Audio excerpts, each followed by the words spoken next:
Ikhwafillah rahmatullahi alaikum.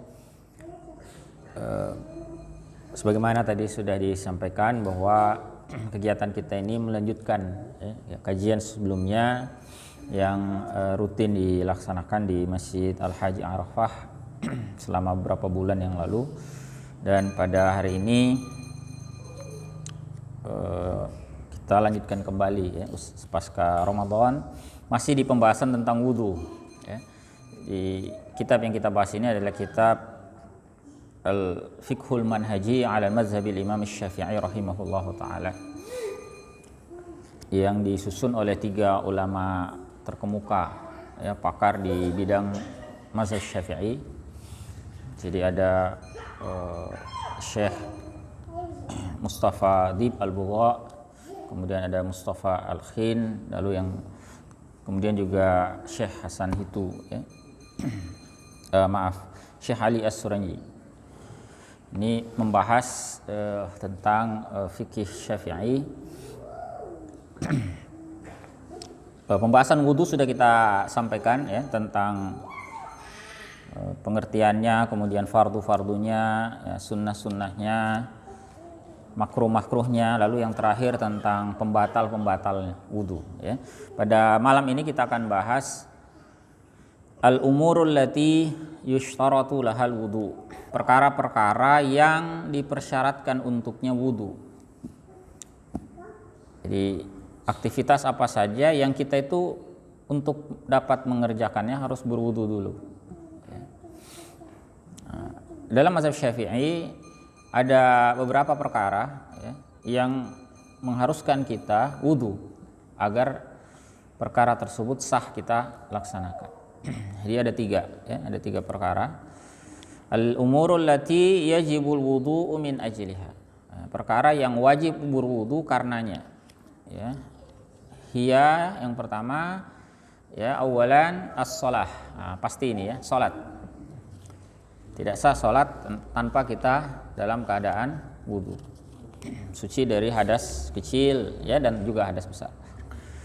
Ini berdasarkan firman Allah Ta'ala di dalam surah Al-Maidah yang sudah sering kita baca.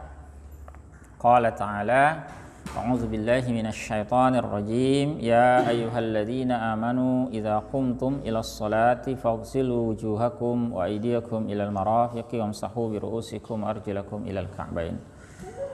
Hai orang-orang yang beriman, jika kalian hendak melaksanakan salat, maka cucilah wajah kalian, tangan kalian sampai siku, usaplah kepala kalian, dan kaki kalian sampai mata kaki, cuci.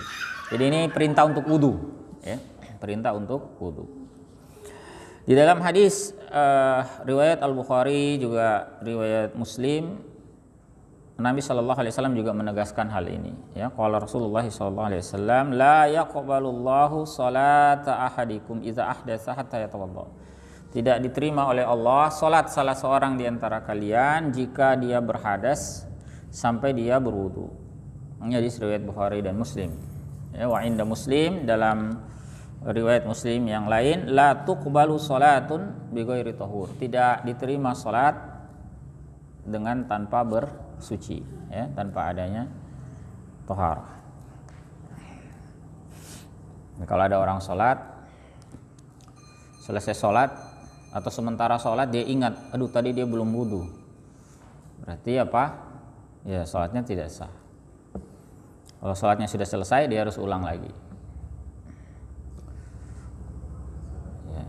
Kalau sementara salat, berarti dia harus keluar dari salat, karena memang dia tidak berada dalam keadaan salat, sebab tidak memenuhi syarat.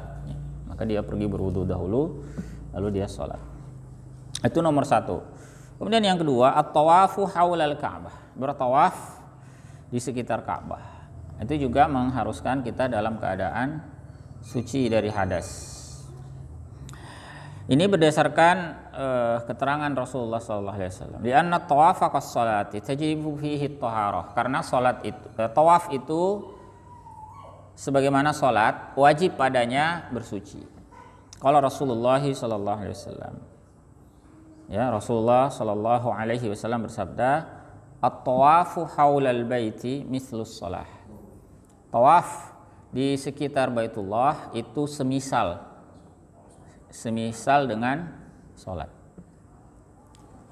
Bedanya illa annakum tatakallamuna fiha. Hanya saja kalian dapat berbicara dalam tawaf. Jadi kalau sementara tawaf itu masih boleh berbicara, ya. Misalnya kita tawaf bersama istri masih boleh ya berbicara.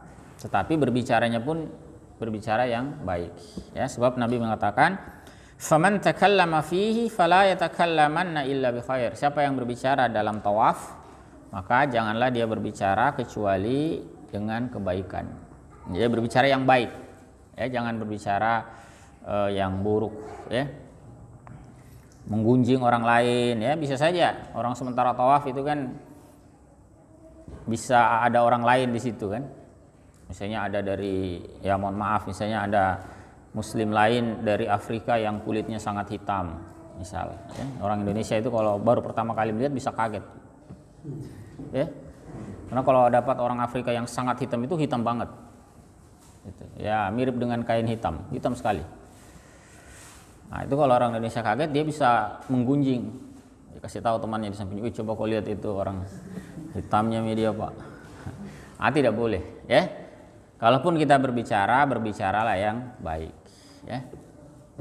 Nah, sampaikan misalnya, ya alhamdulillah kita bisa bertawaf, atau bertanya kepada teman, ini sekarang sudah putaran keberapa? Nah, bisa jadi lupa kan tawaf itu 7 kali, ya 7 kali mengelilingi. Jadi itu bedanya, kalau tawaf masih boleh berbicara. Tapi kalau sementara tawaf wudunya batal, maka dia keluar berwudu, ya kan? Ya, dia keluar berwudu. Misalnya dia buang angin, ya dia keluar dulu. Banyak tempat wudu di sekitar Ka'bah, setelah itu dia kembali. Ya, bertawaf lagi. Itu yang kedua. Yang ketiga, dalam mazhab Syafi'i yang juga mengharuskan kita dalam keadaan berwudu itu adalah, ya, salisan massul mushafi wa hamluh, menyentuh mushaf, ya, dan membawanya. Jadi menyentuh mushaf Al-Qur'an, ya, membawanya. Termasuk ketika membaca mushaf dengan membaca Al-Qur'an dengan mushaf. Kalau membaca Al-Qur'an bukan dengan mushaf, tidak dalam keadaan wudu, tidak mengapa. Nah, misalnya kita mengulang-ulang hafalan, tidak menyentuh, tidak memegang mushaf, ya, itu dalam mazhab Syafi'i boleh. Kecuali kalau hadasnya hadas besar. Kalau hadas besar harus mandi dulu, ya. Tapi kalau hanya hadas kecil boleh. Adapun kalau dia menyentuh mushaf, maka dia wajib dalam keadaan suci, baik hadas besar maupun hadas kecil, ya. Apa dalilnya? Dalilnya adalah firman Allah Subhanahu wa taala di suratul Waqiah, la yamassuhu illal mutahharun, bahwa tidak menyentuhnya, tidak ada yang menyentuh mushaf Al-Qur'an kecuali orang-orang yang disucikan. Didukung juga oleh hadis Rasulullah sallallahu alaihi wasallam yang diriwayatkan oleh Ad-Darqutni. Qala Rasulullah sallallahu alaihi wasallam, la yamassal Qur'ana illa tahir. Ya, tidak ada yang menyentuh Al-Qur'an, atau janganlah menyentuh Al-Qur'an kecuali suci. Ya. Jadi dalam keadaan tahir, suci dari hadas. Baik hadas besar maupun hadas kecil, ya. Jadi itu 3 perkara atau 3 ibadah yang mengharuskan kita dalam keadaan wudu, ya. Selain itu tidak ada, ya, dalam mazhab Syafi'i 3 perkara itu. Nah, ikhwafillah rahmatullahi alaikum, sampai di sini. Kalau ada hal-hal yang ingin didiskusikan kami persilakan, ya. Masih ada 1 sub bagian lagi, tapi sebelum kita bahas penutupnya, kalau ada yang mau didiskusikan terkait 3 tadi silakan. Waalaikumsalam warahmatullahi wabarakatuh. Saya mau perjelas Ustaz tentang tadi tawaf itu. Ya. Maksudnya pada saat misalnya wudunya batal, berarti dia menghentikan tawafnya dan ketika ingin masuk kembali tawaf mengikuti kembali dengan putaran yang sama. Dia mengulangi. Mengulang dari awal.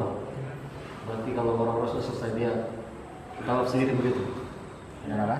Kalau misalnya teman-teman yang sudah tawaf itu sudah berakhir tawafnya kan sebatas 7 kali. Iya. Berarti kalau dia tadi bakal mudahnya dia ulang dari awal lagi dia. Iya. Silakan. Waalaikumsalam warahmatullahi wabarakatuh. Iya. Ini kan rahasia umum kan. Kalau yang mudah-mudahan ini mungkin belum tentu junub kan. Junub yang saya adopsi sekarang, Ustaz. Saya mencuci setelah rahasia umum, mencuci kemaluan, mengusap, mencuci tangan, mencuci kemaluan, mengusap kepala, dan berwudu sebelum mandi. Niat menghilangkan hadas besar dan berwudu sebelum mandi. Tapi saya berwudu itu saya tidak membasuh kaki sampai batas telinga. Habis itu saya mandi. Setelah itu saya tidak berwudu lagi, melaksanakan sholat. Apa itu sudah betul saya? Terus kakinya disiram kan? Ya. Kakinya disiram. Pokoknya mandi semua. Sudah wudu. Habis itu saya mandi. Berarti kakinya sudah basah semua. Terus pertanyaannya apa? Ya, apakah sudah betul itu yang saya adopsi junub itu atau? Iya. Nanti di pembahasan mandi kita akan bahas ya tentang itu. Bisa jawab ringkas bahwa memang salah satu sunnah mandi janabah itu adalah berwudu sebelumnya. Tata caranya ada dua riwayat. Ada riwayat sama dari istri Nabi Shallallahu Alaihi Wasallam.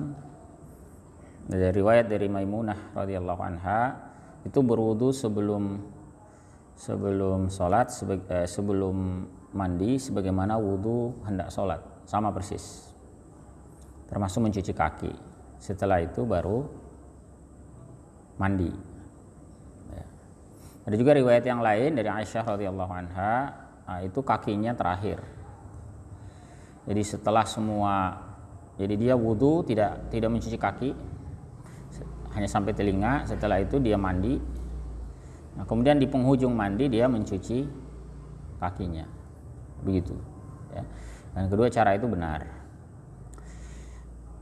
Itu bagian dari sunnah mandi janabah, berwudu.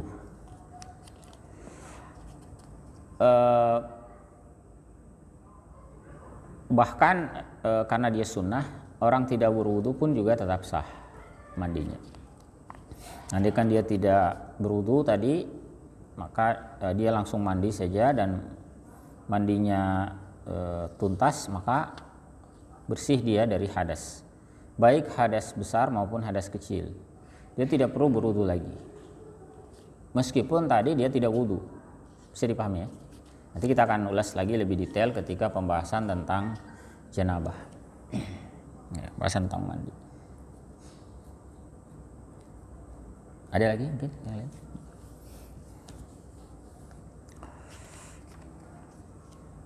Jadi 3 perkara yang tadi diharuskan wudu: sholat, tawaf, kemudian menyentuh mushaf dan membawanya.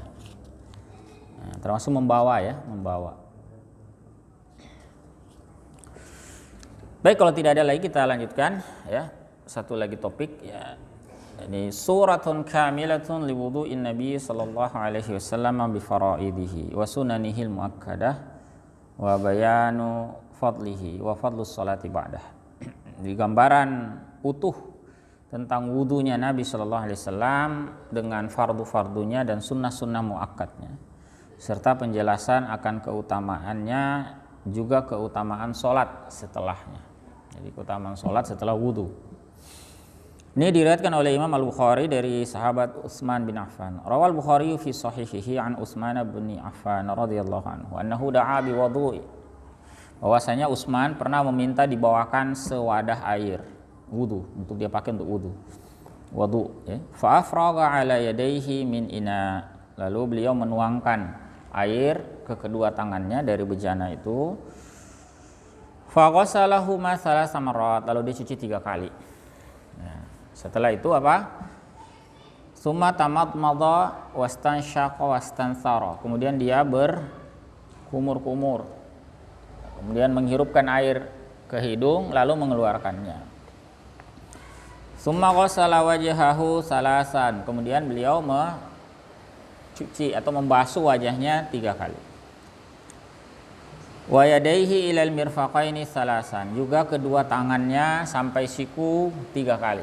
Ya, kedua tangan sampai siku 3 kali. Wa fi riwayat, dalam riwayat yang lain lebih rinci ya, summa ghassala yadahul yumna salasan. Kemudian beliau mencuci tangan kanan 3 kali, ya. Tangan kanannya 3 kali. Summa ghassala yadahul yusra salasan. Kemudian mencuci tangan kirinya 3 kali. Jadi ini perlu kita tekankan karena masih banyak yang keliru. Mencuci tangan 3 kali itu sampai siku itu bukan kanan kiri kanan kiri kanan kiri, bukan. Tetapi kanan 3 kali, kemudian kiri 3 kali, ya. Nanti kaki juga begitu. Summa masaha bi ra'si. Kemudian beliau mengusap kepalanya. Summa ghassala kulla rijlin salasan. Kemudian membasuh masing-masing kakinya 3 kali. Wa fi riwayat, dalam riwayat yang lain yang ini lebih detail, summa ghassala rijlahul yumna salasan. Beliau kemudian mencuci kakinya yang kanan 3 kali. Summa ghassala rijlahul yusra salasan. Kemudian mencuci kakinya yang kiri 3 kali. Jadi kanan 3 kali, kiri 3 kali. Summa qala, kemudian beliau berkata, ini Utsman. Jadi yang praktek tadi itu Utsman, ya. Utsman yang melakukan. Setelah selesai wudu, Utsman berkata, ra'aitun nabiyya sallallahu alaihi wasallam yatawaddau nahwa wudu'i hadza. Aku melihat Nabi sallallahu alaihi wasallam berwudu seperti wuduku ini. Jadi Utsman praktek, tetapi yang dia praktekkan itu adalah apa yang dicontohkan oleh Rasulullah sallallahu alaihi wasallam. Ya. Waqal, dan beliau berkata, man tawaddaa nahwa wudu'i hadza, ya, siapa berwudu seperti wuduku ini, tsumma shalla rak'atain, kemudian dia salat 2 rakaat, la yuhaddisu fihi ma nafsah, dia tidak berbicara di antaranya, ya, di antara wudu dengan salatnya itu, berbicara maksudnya ai bi syai'in min umurid dunya, berbicara perkara duniawi. Ya, misalnya ngobrol sama orang, apalah, ya. Jadi setelah wudu tadi dia sholat sunnah, ya. Maka ghafarallahu lahu ma taqaddama min dzambi. Allah ampuni baginya apa saja yang telah lampau, ya, dari dosa-dosanya. Yaitu keutamaan sholat sunnah wudu, ya. Jadi setelah wudu kita itu disunnahkan sholat sunnah 2 rakaat, ya. Nah, sholat sunnah itu tidak lama setelah wudu. Boleh ada jedanya, tapi jangan diisi dengan berbicara perkara duniawi. Nah, kalau mau diisi dengan zikrullah, mau diisi dengan baca Al-Quran, atau misalnya pas biasanya kita wudu kan azan gitu, ya. Nah, kita tunggu azan dulu tuntas, kita jawab, ya, setelah itu kita berdoa. Yang seperti itu tidak mengapa, ya. Tapi jangan diisi dengan perkara-perkara duniawi. Ngobrol sama teman, ngobrolnya ngobrol yang tidak jelas, ya, atau basa-basi, ya, yang tidak merupakan ibadah. Jadi segera setelah wudu sholat sunnah, ya, 2 rakaat. Ya, ini hadis riwayat Al-Bukhari, ya. Baik, ikhwafillah rahmatullahi alaikum. Itu tadi gambaran utuhnya, ya, wudunya Nabi sallallahu alaihi wasallam. Jadi cuci tangan ini utuh, gabungan antara fardu dengan sunnah-sunnahnya. Kalau fardu itu kan hanya wajah, tangan sampai siku, kemudian kepala, lalu kemudian kaki kanan kiri. Sekali cukup.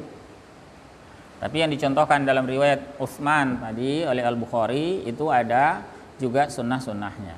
Jadi beliau memulai dengan, kalau kita gabung semuanya, ya, dengan penjelasan yang sebelumnya, berarti mulai dengan membaca basmalah, ya.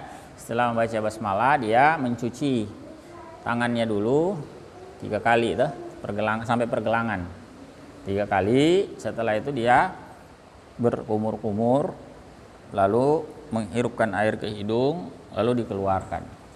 Caranya bisa dua macam. Yang lalu sudah kita terangkan, bisa berkumurnya sendiri 3 kali, lalu kemudian istinsyaknya menghirupkan air ke hidung 3 kali itu terpisah. Bisa juga digabung sekaligus, mengambil 1 cidukan, berkumur sekaligus dengan hidung, dikeluarkan, ngambil lagi, ya, ngambil lagi. Berarti ada 3 cidukan. Kalau dipisahkan berarti 6, karena berkumur masing-masing 3, kemudian menghirupkan air ke hidung juga 3. Jadi 2 cara itu bisa digunakan. Kemudian setelah itu dia mencuci wajahnya 3 kali. Ya, kalau dia punya janggut, di sela-selai janggutnya yang tebal. Kalau tebal, ya, di sini tidak ada yang tebal janggutnya. Ya. Jadi kalau tidak tebal itu berarti harus kena. Kalau tipis gini harus kena semua. Kalau tebal cukup di sela-selai, jari dimasukkan di sela-selanya begini. Tapi karena berhubung tipis semua, jadi semua harus kena. Ya, semua harus kena. Itu juga wajah 3 kali. Setelah itu tangan sampai siku 3 kali. Ya, ingat kanan 3 kali, baru kiri 3 kali. Bukan kanan kiri. 3 kali, ya. Nah, disunahkan itu imror, menggosok-gosokkan tangan. Biasa kalau ada keran, ada juga yang kasih begini tuh, langsung tuang keran. Bisa juga, tapi tidak mendapatkan kesunahan menggosokkan. Disunahkan itu menggosokkan. Jadi dengan tangan diginikan. Atau misalnya dia ada kolam besar dicelup gitu tangannya. Nah, dia tidak dapat sunnah imrornya, adal. Jadi disunahkan dia menggerak-gerakkan tangannya yang kanan dengan tangan kiri, yang kiri dengan tangan kanan. Ya. Jangan lupa di sela-sela, ya, jari jemarinya. Setelah itu kepala. Dalam mazhab Syafi'i disunahkan semuanya. Jadi sebagian boleh, ya, di mana saja sebagian, ya, kanan kiri depan belakang. Atau disunahkan yang sempurna adalah seluruhnya. 3 kali. Ambil lagi air. Nah, ini ya, 3 kali sunnahnya. Telinga terpisah dari kepala. Dalam mazhab Syafi'i begitu. Setelah kepalanya, lalu dia mengambil lagi air yang berbeda untuk telinganya. Cuman untuk telinga tidak pakai kanan kiri, langsung 1, ngambil lagi 2, ngambil lagi 3. Setelah itu kaki, kanan 3 kali, kiri 3 kali. Jangan lupa tadi digosokkan tangannya, ya, lalu di sela-sela jari jemari, ya, minimal sampai mata kaki. Mau lebih sedikit ke atas juga tidak mengapa, ya. Nah, itu ringkasnya. Kemudian setelahnya berdoa, ya, berdoa wudhu. Baik, doa wudhu sudah hafal semua, ya. Doa wudhu yang lalu sudah kita sampaikan, ada gabungan beberapa riwayat, ya. Jadi dia bisa memulai, ada berapa riwayat kemarin, ada 3 atau 4 riwayat tentang berwudu. Jadi dia bisa mulai dari riwayat Muslim bersyahadat, asyhadu an la ilaha illallah wahdahu la syarikalah wa asyhadu anna Muhammadan abduhu wa rasuluh. Nah, riwayat Muslim hanya segitu. Ada lagi tambahan riwayat At-Tirmizi, Allahumma ja'alni minat tawwabina wa ja'alni minal mutatahhirin. Ada lagi riwayat yang lain, riwayat An-Nasa'i. Riwayat An-Nasa'i ini yang bunyinya seperti doa kafaratul majlis. Subhanakallahumma wa bihamdik asyhadu an la ilaha illa anta astaghfiruka wa atubu ilaik. Nah, kalau mau lebih lengkap digabung 3-3-nya. Di riwayat Muslim bersyahadat dulu, asyhadu an la ilaha illallah wahdahu la syarikalah wa asyhadu anna Muhammadan abduhu wa rasuluh. Kemudian riwayat At-Tirmizi, Allahumma ja'alni minat tawwabina wa ja'alni minal mutatahhirin. Kemudian riwayat An-Nasa'i yang terakhir, subhanakallahumma wa bihamdik asyhadu an la ilaha illa anta astaghfiruka wa atubu ilaik. Selesai. Ya, itu sunnah berdoa. Mau mengambil salah satunya boleh, mau semuanya juga nggak apa-apa. Ya. Nah, oh ya, jangan lupa pada saat berwudu tadi dianjurkan menghadap ke kiblat. Nah, dianjurkan menghadap ke kiblat. Makanya dalam membangun masjid saya belum lihat tempat wudunya di sini. Nah, diupayakan itu menghadap ke kiblat. Diupayakan. Nah, sini misal kiblat kita kan di sana. Misalnya wudunya misal ada di depan sana, berarti menghadapnya pas orang wudu kan menghadap ke sini. Bagaimana kalau sudah terlanjur terbangun tidak menghadap kiblat? Nah, yang berwudu yang bisa memposisikan. Misal posisinya di sini tuh. Misal di sebelah sini, berarti kan menghadap ke sana orang kalau wudu kan? Nah, nanti dia bisa miring. Paham maksudnya? Jadi yang wudu tetap dari samping sana, dah menghadapnya ke sana. Paham nggak ini? Ngerti ya? Jadi misalnya ini kerannya, atau kalau normal kan kita begini, wudunya begini kan?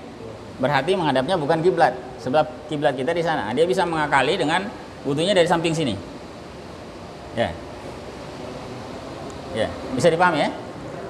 Nah, ini upayakan.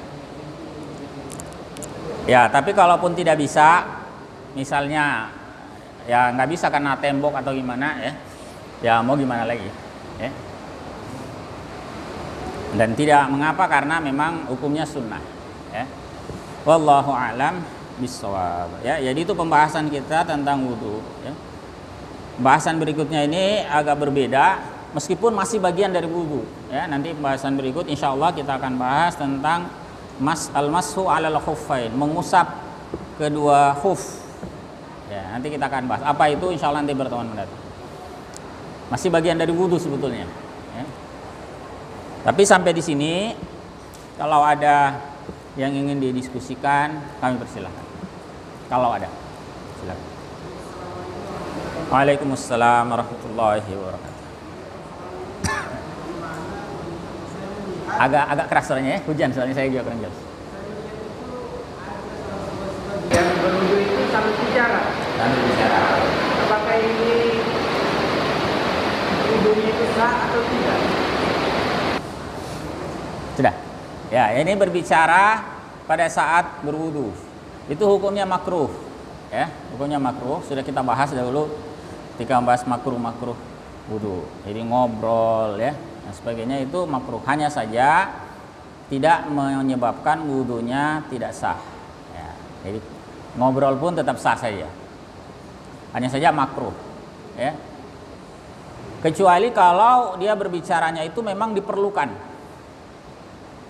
Misalnya dia berwudu, ada sementara wudu ada orang jalan, orang ini jalan ada lubang di depannya dia nggak lihat gitu.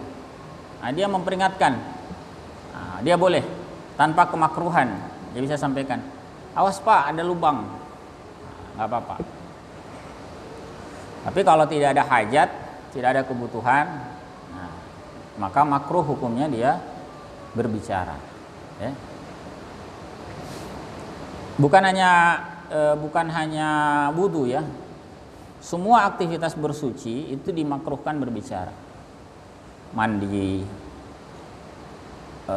istinja, ya, buang hajat itu. Kalau buang air besar mungkin jarang lah yang ngobrol ya. Yang masih banyak kejadian yang kita saksikan tuh buang air kecil.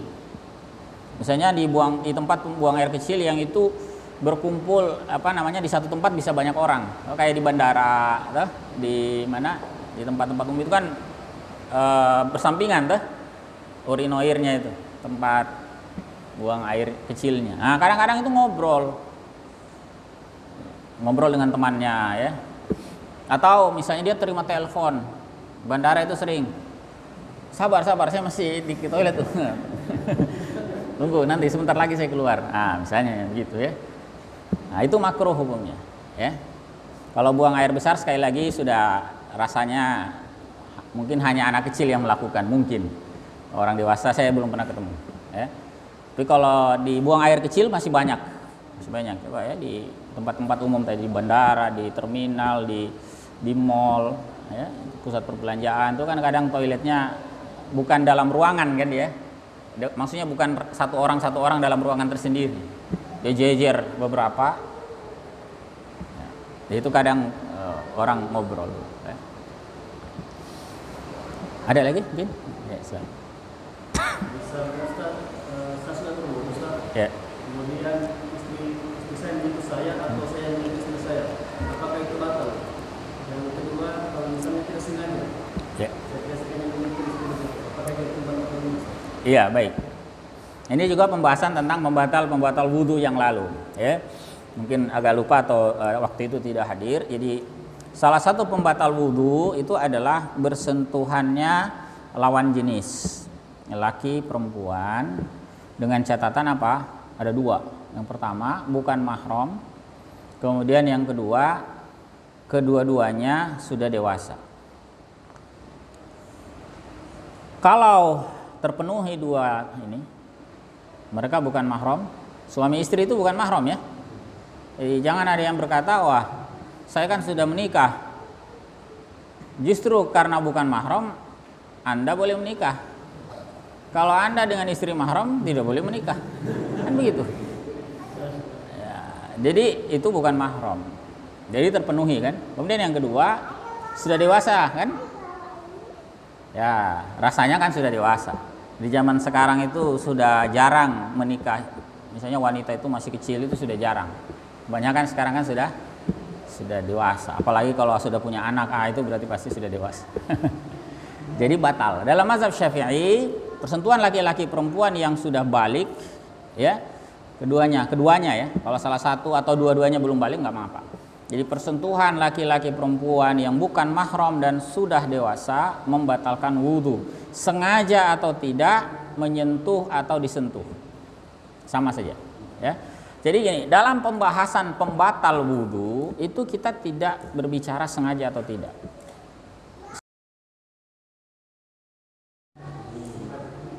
Jadi kalau misalnya Anda sedang sholat, Anda mohon maaf tidak sengaja kentut, ya batal.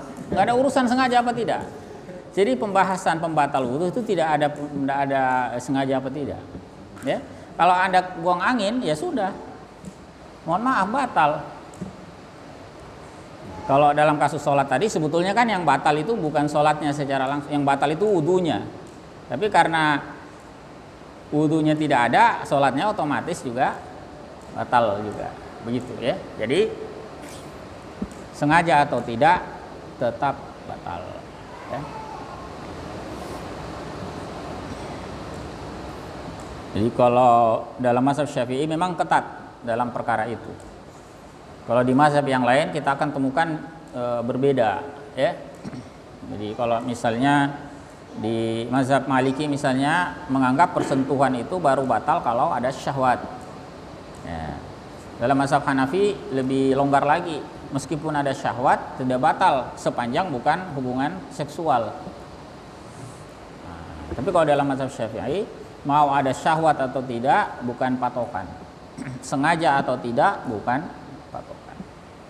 Ya, jadi kalau mau berangkat kerja misalnya, ya, gimana kalau istri mau salam? Ya boleh saja, apa-apa. Tapi kalau tidak mau batal dalam mazhab Syafi'i tidak bersentuhan langsung, ya. Jadi misalnya ada alas sarung tangannya istri, atau istri kalau pakai cadar, nah dia bisa cium di balik cadarnya, tidak perlu langsung, ya. Nah, atau suami hanya mengelus kerudungnya, atau berangkat dielus saja, setelah itu dia berangkat. Atau dia mengecup tapi yang dikecup kainnya, nah, gitu. Itu tidak membatalkan.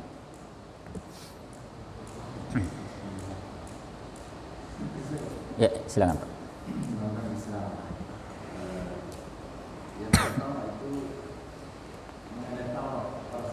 Tawaf, ya.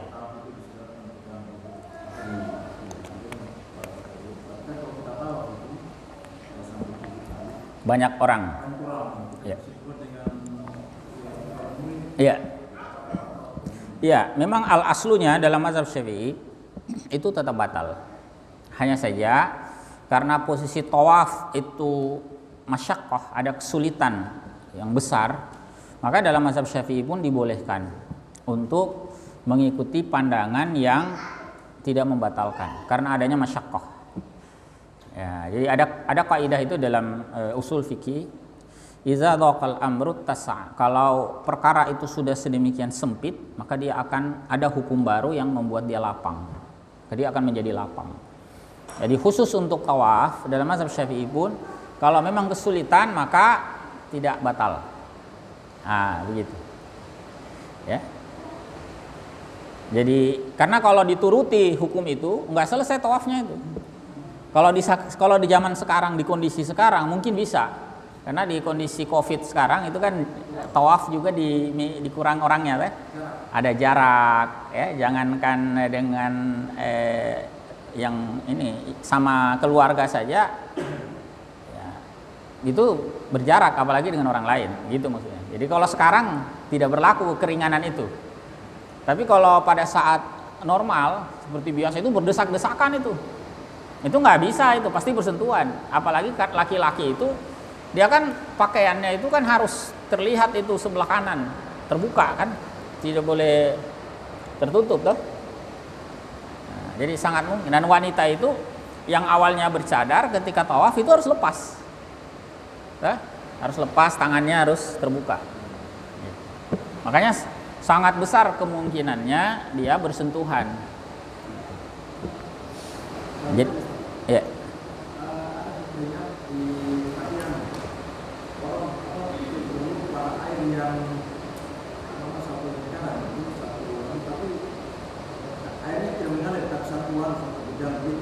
Ya, besar.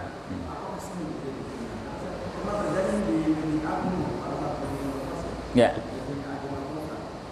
Sepanjang besar. Jadi yang lalu kita sempat bahas, jadi berwudu itu nanti pembahasannya air mustakmal, ya. Kan salah satu jenis air yang suci tapi tidak mensucikan itu adalah air bekas bersuci. Dengan catatan airnya sedikit. Nah, kriteria banyak sedikit kan kita sudah bahas itu 2 kullah. 2 kullah itu kemarin sekitar 200 sekian liter itu kan, 200 liter lah.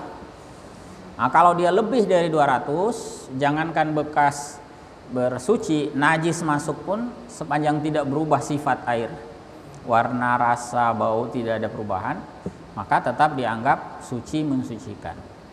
Nah, kalau bentuknya kolam besar, ya, nah itu tidak mengapa, meskipun dia tidak mengalir, dia kayak ditampung gitu kan. Ya. Atau misalnya orang mandi janabah di kolam renang. Nah, kolam renang itu sebetulnya kan dilarang buang air kecil di situ. Dalam Islam pun juga dilarang buang air kecil di kolam renang. Tapi ya kadang-kadang siapa tahu ada kan, bisa saja. Ya, kalaupun terjadi sepanjang tidak berubah sifat airnya maka tetap suci mensucikan. Jadi kalau Anda mandi janabah atau wudu di situ, meskipun mohon maaf dikencingi orang, ya tetap sah. Termasuk yang mustakmal tadi, ya. Baik, ada lagi terakhir kalau masih ada. Silakan. Agak keras suaranya, ya. Ya. Jadi Ustaz, mana yang lebih utamakan ketika setelah selesai itu sholat sunnah dulu atau sholat sunnah pada masjid pada mempas dalam masjid? Oh iya. Mana yang lebih didahulukan, sholat sunnah wudhu atau sholat tahiyatul masjid? 3 masjid. Saya tambah lagi 1, atau sholat qobliyah. Nah, misalnya tuh dia sholat apa? Sholat isya tuh, misalnya azan dia datang, dia wudhu kan? Setelah itu kan masuk wudhu selesai azan. Gimana? Apakah dia sholat tahiyatul masjid dulu atau sholat wudhu dulu atau sholat qobliyah? Ya. Sebetulnya dia bisa mengerjakan 1 sholat saja, yaitu sholat qobliyah. 2 yang lain itu sudah termasuk. Kenapa? Karena begini, ada ibadah, ada bentuk ibadah yang diinginkan itu adalah zat ibadahnya itu sendiri, yang sudah tertentu. Biasanya ini untuk sholat, kalau kaitannya sholat itu sholat rawatib. Jadi yang dimaksudkan itu adalah sholat rawatibnya. Ada juga bentuk ibadah yang itu tidak ditentukan secara khusus, hanya dikatakan seperti sholat tadi, sholat 2 rakaat. Nah, jadi tentang tahiyatul masjid itu kan Nabi bilang gini, ya kalau masuk salah seorang di antara kalian ke dalam masjid, ya fala yajlisanna hatta yasjuda raka'atain. Janganlah dia duduk sampai dia sholat 2 rakaat. Nah, ungkapan itu sampai dia sholat 2 rakaat itu sebetulnya tidak berarti itu sholat sunnah khusus. Jadi sholat apapun setidaknya 2 rakaat itu sudah bisa memenuhi sabda Rasulullah Sallallahu Alaihi Wasallam tadi. Ngerti maksudnya? Jadi kalau ada orang masuk, misalnya sholat subuh sudah qomat dia baru datang, sebetulnya dia sudah memenuhi hadis itu tentang janganlah duduk sampai dia sholat 2 rakaat. Bagaimana kalau dia datang qomat isya? Sama juga. Bukannya dalam hadis Nabi disebut 2 rakaat? Iya, sholat isya kan 4 rakaat. Malah kan lebih. Paham maksudnya? Jadi maksudnya itu Nabi melarang kita itu duduk sebelum sholat 2 rakaat. Sholat apapun. Paham maksudnya? Nah, termasuk juga tadi sholat wudhu itu. Kan hadisnya hanya menyebutkan toh, apa tadi? Jadi siapa yang wudhu tadi ya, telah selesai sempurna wudhunya, kemudian summa shalla raka'ataini, kemudian dia sholat 2 rakaat, nah, maka dia tidak berbicara di jeda itu tadi setelah wudhu dengan dia sholat 2 rakaat, maka dia dapat pahala begini, dia dapat ampunan dosa begini tanpa menyebutkan itu sholat apa, ya. Nah, jadi inilah yang dimaksud dengan ibadah yang tidak dikhususkan zatnya. Nah, dia yang dikerjakan itu adalah maknanya, bukan zatnya. Jadi sholat apapun yang semakna dengan itu, mau dia qobliyah, mau dia langsung sholat fardu, sudah mencakup itu. Bisa dipahami ya?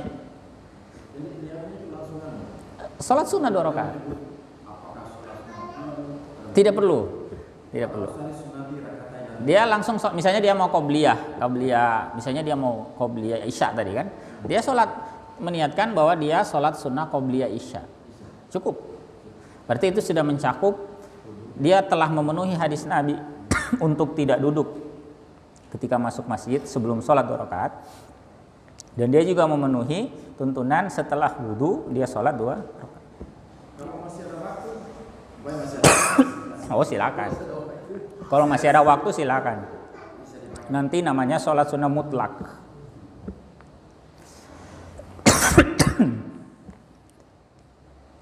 Ada lagi? Maksudnya kalau misalnya masih panjang waktu bisa diambil semua sekalian. Bahkan kalau isya kan ada 4 rakaat kabnya ya. Bisa. Saya 4. Isya 4. Qobliyahnya bisa 4. Berarti bisa diambil semua. Kalau sudah masih panjang waktu. Bisa, lebih banyak pahalanya. Nanti di sholat sunnah kita bahas. Banyak sekali sholat sunnah. Qobliyah subuh 2, ba'diyah nggak ada. Nanti ya, sholat zuhur sebelumnya 4, setelahnya juga 4. Sholat asar hanya sebelumnya itu 4. Maghrib 2 sebelum, 2 setelah. Isya 4 sebelum, setelahnya 2. Cuma nanti ada yang muakkad, ada yang ghairu muakkad. Dibeda bisa lagi. Kalau seperti zuhur, muakkadnya 2 sebelum, ghairu muakkadnya 2. Nanti itu pembahasan tentang sholat sunnah. Maghrib juga begitu. Qobliyah maghrib itu sebetulnya ada 2 rakaat, tapi ghairu muakkad. Sementara 2 rakaat setelahnya itu muakkad. Gitu ya. Sholat asar, qobliyah asar semuanya ghairu muakkad. Tidak ada yang muakkad dan seterusnya. Nanti kita akan bahas insyaallah di pembahasan tentang sholat. Jadi ibadah yang seperti tadi saya mau ulangi, yang tidak ditentukan zatnya, maknanya bisa dikerjakan dengan menggabungkan dengan sholat yang lain. Makanya nanti ada istilah menggabungkan niat itu. Sama nanti pembahasan puasa juga begitu. Ada puasa yang bisa digabung. Kalau Anda tadi puasa hari ini, Anda niatkan puasa Syawal, misalnya yang belum selesai, maka Anda juga dapat keutamaan berpuasa hari Kamis. Ya, begitu. Karena sebetulnya puasa Kamis itu termasuk juga puasa Senin, itu sebetulnya yang diinginkan adalah maknanya. Sama dengan sholat wudhu, sama dengan sholat tahiyatul masjid itu. Artinya puasa apapun yang Anda kerjakan pada hari Kamis atau pada hari Jumat, termasuk puasa fardu, itu dapat juga keutamaan sebagaimana hadis keutamaan berpuasa di hari Senin atau hari Kamis. Begitu. Nah, itulah biasa para ulama membahas, ada yang digabung. Jadi sholat bukan sholat puasa. Misalnya puasa qadha dia gabung dengan Senin Kamis pula ya boleh. Sebagaimana tadi dia sholat subuh langsung karena terlambat sudah qomat, berarti sholat subuhnya langsung sekaligus sebagai tahiyatul masjid. Nah, sekaligus juga bisa sunnah wudu. Wallahu a'lam. Ya, mudah-mudahan bisa dipahami. Tapi ingat tidak semua bisa digabung ya. Nah, tadi ingat pembahasannya, ada yang diinginkan zatnya, ada yang diinginkan maknanya. Yang bisa digabung itu yang makna tadi. Insyaallah nanti kita bisa bahas lagi di kesempatan datang. Subhanakallahumma wa bihamdika asyhadu an la ilaha illa anta astaghfiruka wa atubu ilaik. Assalamualaikum warahmatullahi wabarakatuh.